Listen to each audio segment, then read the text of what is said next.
I've been on the road, but I'm happy to be back. So good to see you all. The innocent misunderstanding of separation. I don't know, anyone feeling like there's some separation going on out there? A little bit.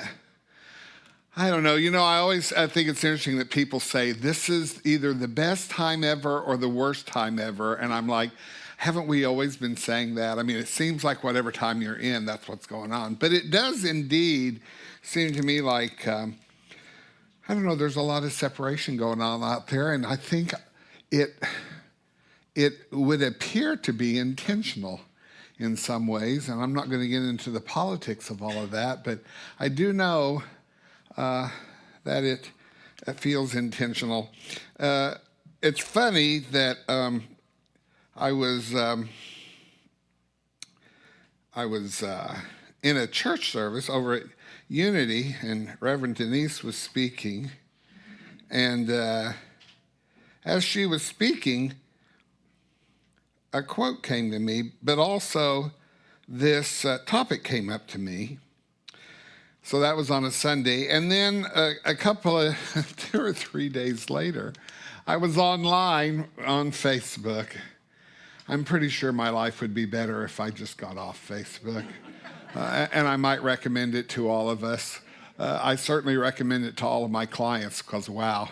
But anyway, and I found myself really triggered by something that was said by someone that it shocked me because I didn't think we were that far apart.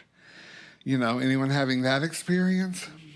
So then I post this on Facebook. I said, the hardest thing about being on social media is sitting back and watching people that you know and love endorse and glorify people and things that actually go against you, and in the long run of time have the potential of destroying your life. It's equally horrifying and heartbreaking. So I post that, and then I'm sitting and, like we all do because we're all likeaholics. I'm sitting there watching the likes and the loves roll in from people, I don't know, like I can look out and say, hi, some of you. And then within a day, I said, that's the exact opposite of what I'm getting ready to talk about on the innocent misunderstanding of separation. I mean, to me, that's me promoting the concept that we live separately. And I'm pretty sure I don't want to. However, I did not take the post down because I thought, well, I'm a little bit committed here, but it might be that I need to come back after today and write a different post. So here's what I think is going on. There's a part of me that really believes that quote. A part of me really believes that quote. When I feel those triggers, I believe this quote that, wow, how did we get so far apart? How is it that you believe something that actually, if it were to come to fruition, would hurt me and the life that I live and the people that I love? But then here's what I know.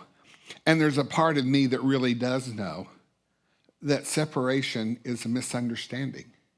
Now, why do I call it an innocent misunderstanding? Because I don't think I get up every morning and choose to think, oh, we're all separate. Here we go, going out there into this world, going to face all that separation. I don't make that choice. It's like I just innocently fall into the trap of that. I innocently fall into the trap of that misunderstanding. Then I come back to that part of me that knows that this statement is true. As the wave is to the ocean, so I am to God. As the wave is to the ocean, so I am to God. Now, here's what's interesting about waves and ocean. Think about it. If that metaphor is carried out, then here's what we know. The ocean is the wave. The wave is the ocean, right? the wave can't be made of anything other than ocean. Now, here's what's interesting. Each wave is a unique representation of the ocean. And so that means if I'm the wave and you're the wave, then it's the ocean that's the source of both of us, right? And so at that point, I can't say, well, look at that wave. It's made of something else. It appears to be something different. Oh, it's unique. Some are big. Some are not as big. Some last longer, seem to have more energy and force behind them, but they're all waves and they're all made of the same thing. Okay, so what can cause this sense of the difference and the separation is this. Right now, in all of us, there are two things occurring parallel at the same time. One is my human experience. The other is the divine truth of me. The human experience is made up of three things: thoughts, feelings, and actions, right? It's what I think, what I feel, and what I do, where I live, who I live with, the form of my life. That's what forms the human experience. But we need to not get it twisted. That's not the spiritual life. The spiritual life is that part of me, the interior spirit, soul of me that is created and exists only in the divine. Right? So that's the part of me I need to be living from. That's the part of me that, if all were in perfect alignment, would be influencing my thoughts, my feelings, and my actions. Where things get messed up is where I decide that my thoughts, my feelings, and my actions might just be divine. Where it gets really twisted is, hey, let me ask you a question. Why are people so annoying? Why are people so annoying? Because they're not me. See, if you were me, you'd be far less annoying to me. If you thought what I think, if you felt what I feel, if you did what I did, you acted the way I act, well, you're far less annoying now. See, it would be easy then to go, oh, of course there's no separation. Look at you. Why? We think alike, we feel alike, we act alike. There's no separation here. But because everyone is having their own human experience, maybe with or without unction, there's a word, of spirit, then here we all go. And that looks like separation.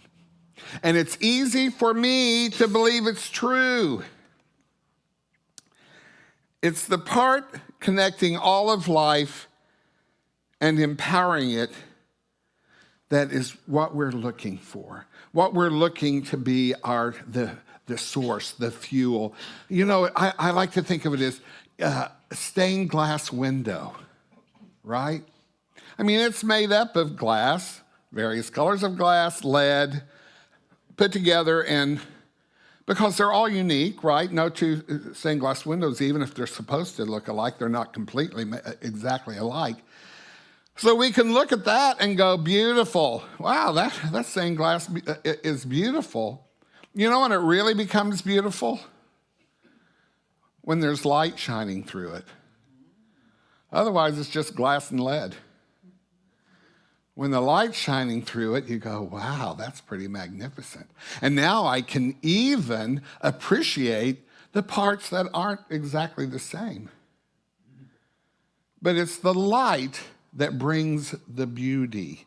So, what if we are looking more for the light and less at the construction? Here's then again where the problem becomes. We are all hardwired in our human experience for what we call negative bias. Anyone know what negative bias is?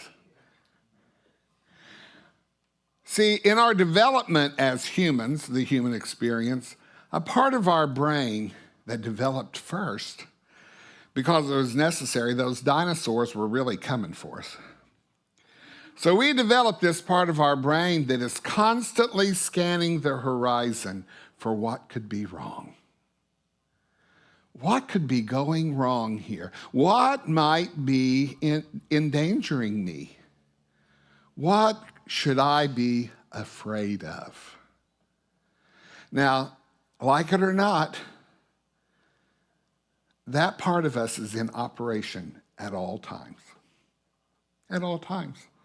So it's why you're annoying. Not you, Marla, but not you.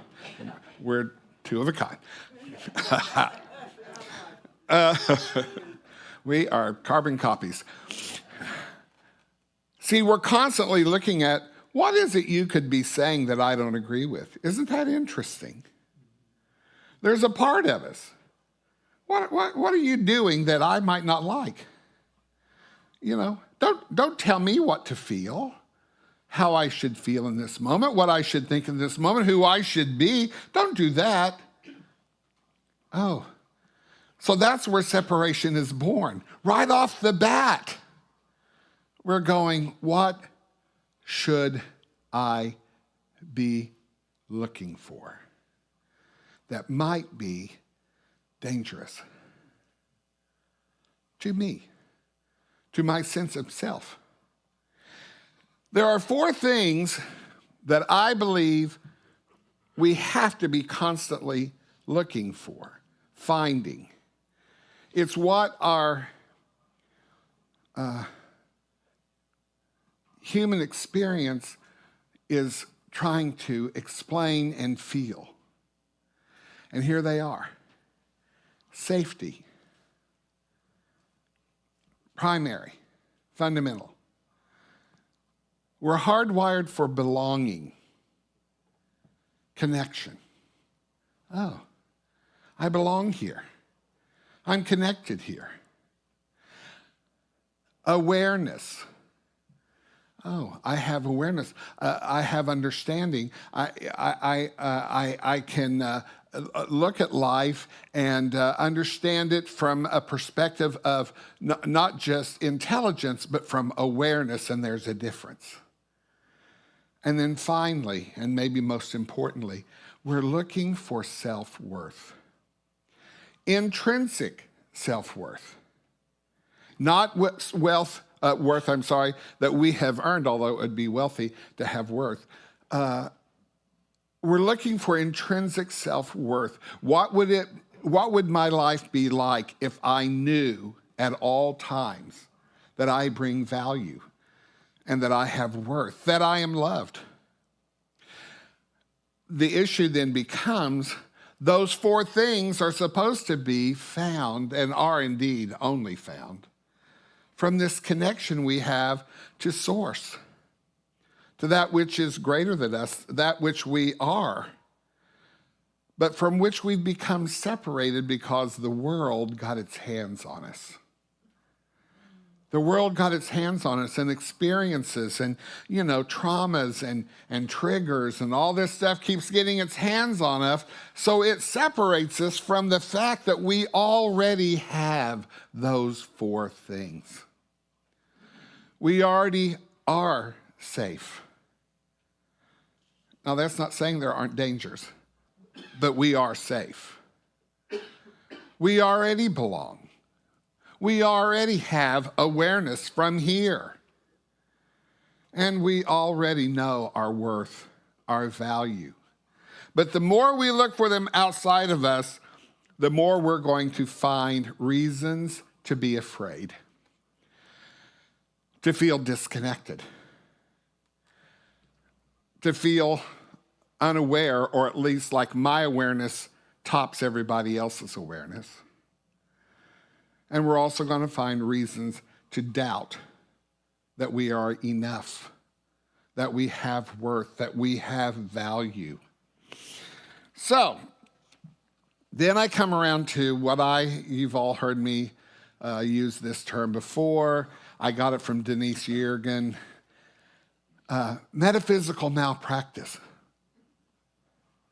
Yeah, metaphysical malpractice. So here's what we then do.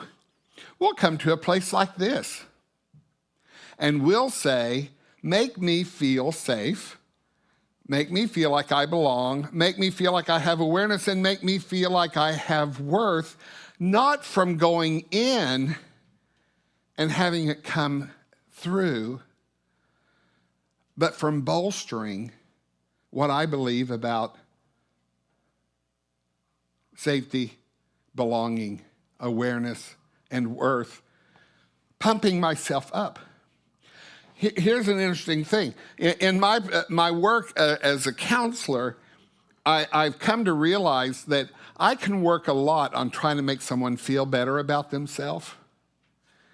Oh, trust your mind, trust that you have worth. I can bolster their ego all day long, but the truth is, mostly I'm just propping up the fact that they don't feel those things inside. So I try to say to my clients, go in. Go in. Now, they're not here. They haven't come here. So they're going, what are you talking about? Go in, I'm saying, and they're going, in where? Yeah, but if they hang with us, me and all y'all, if you hang with us, we can find that passageway in.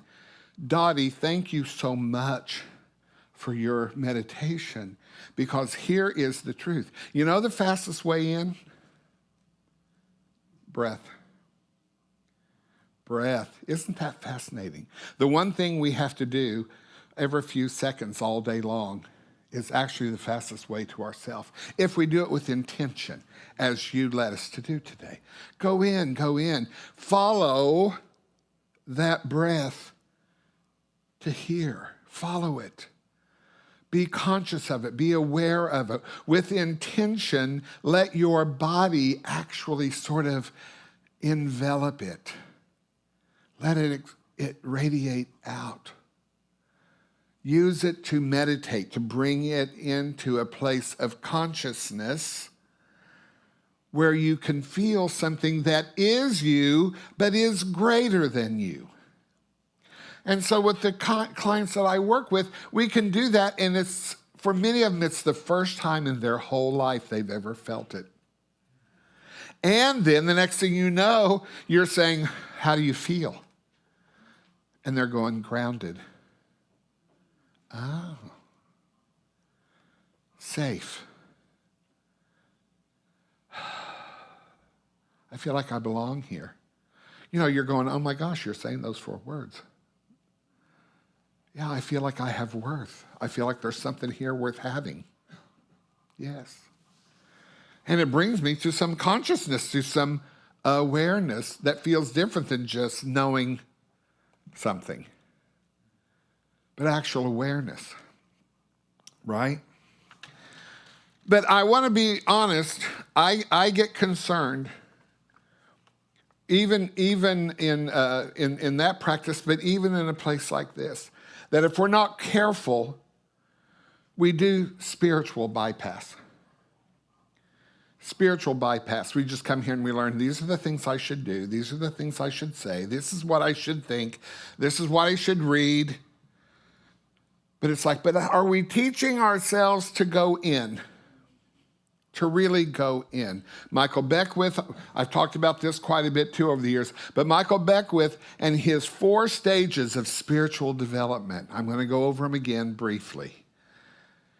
The first one is me to it, victim. I'm trying to get God's attention. I'm trying to do what God wants to do so I can get something from God, but mostly it's about me giving to it, God, the victim. Second stage, the manifester, it to me.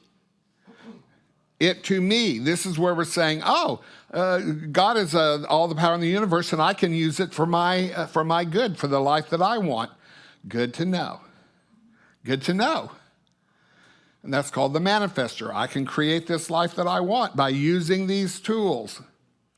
But notice again, the manifester doesn't really require a spiritual connection.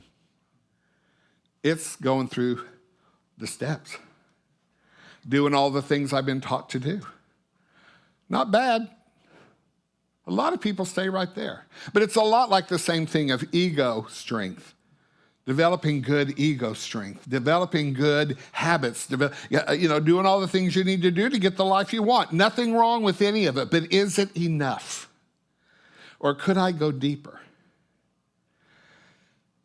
The third stage, it through me.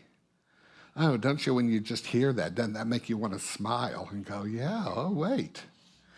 It through me, it's called the channel. It's me getting me, that human experience, my thoughts, my feelings, my actions, out of the way so something that is me, but greater than me, can come through me.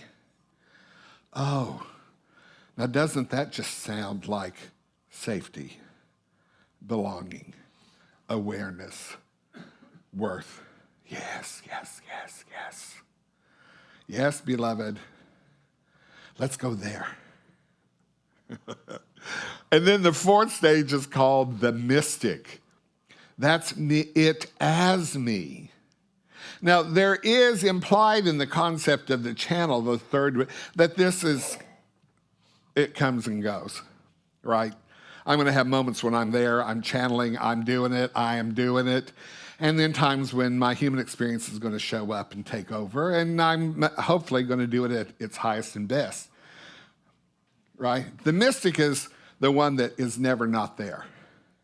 Oh, we might be talking some people who are pretty ascended. And I think we can all even have moments where we feel that. That's when my thoughts are God's thoughts. My speech is God's speech.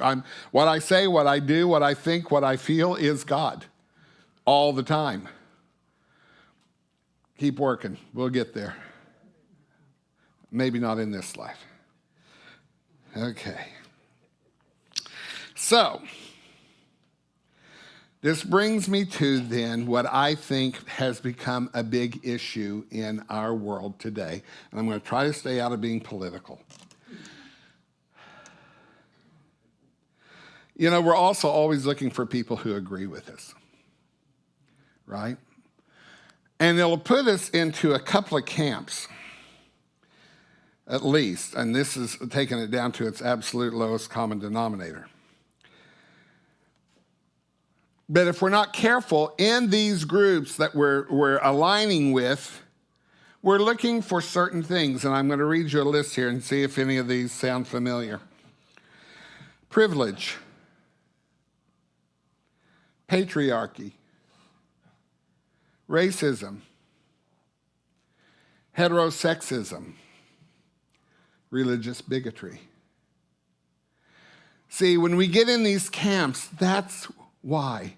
Because we want to protect these things if we believe these things. We want to protect them, so we find groups of people that's their goal too. So in that same service where I got this topic, I wrote this while Denise was speaking. Don't tell her. I wasn't listening. I was writing. Here it comes. Privilege is the tangible manifestation of overwhelming fear. that there isn't abundance enough of all good things for everyone. We create separation when we believe that those on my side deserve the majority share, because conditions, circumstances, and even divine order says we deserve it at the expense of those on the other side. Or we agree to separation when we agree that those on my side will never have our fair share, because conditions, circumstances, and even divine order says we don't deserve it. Privilege is the natural outcome of enormous fear that there is not enough. Right? So, the answer to this innocent misunderstanding of separation really is one of the basic principles, one of the basic things we believe here. Thank God. There is enough. There's enough for everyone. There is enough for everyone. And I don't have to be afraid. There is enough safety for everyone. There is enough belonging and connection for everyone. There is enough self-worth for everyone. There's enough awareness for everyone. You see, God has no problem with abundance. That's crazy to even say it. It's like, duh. God has no problem with abundance. We're the ones that have the abundance problem. Until we say, I'm going here. I'm going right here. Because when I'm right here, I feel no need for separation. I have no need to look anywhere else to feel safe, to feel like I belong, to feel like I have awareness, to feel like I'm worthy. I need to go nowhere else. I don't need to be aligned with anyone else, anything else. Just here, just here. So beloved, in these times that we're living right now, it is essential.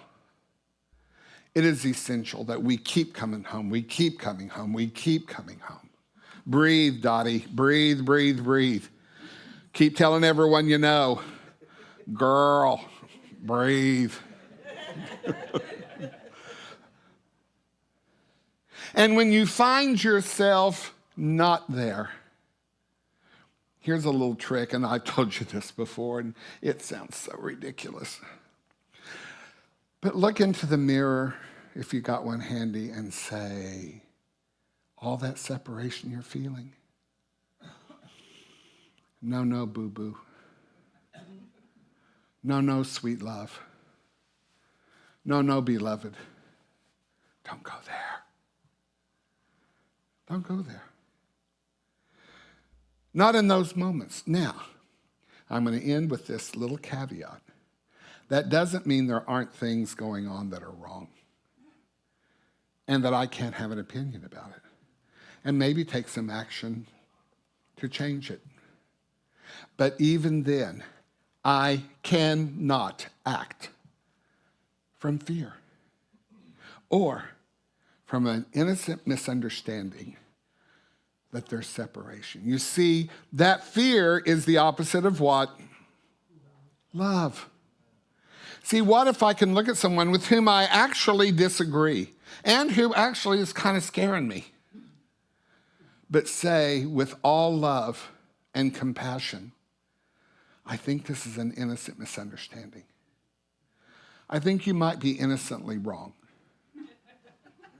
No, and I love you, and I have compassion, and I hope this will all work out, and I'm going to do what I need to do to support my side. But here's the other thing. I've learned this one. Boy, this one was hard. Hi, Diane. And I'm thinking, as I'm saying this about you, it's interesting you walked in, but see, and I could be wrong.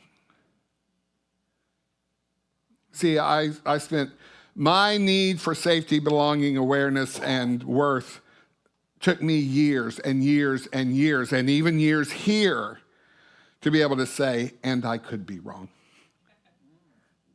And I could be wrong. I don't think so. But given better information, I can be wrong. And it's okay. Yeah, but I can say that I could be wrong. You know why? I'm going to say it one more time, then I'm going to get off this stage.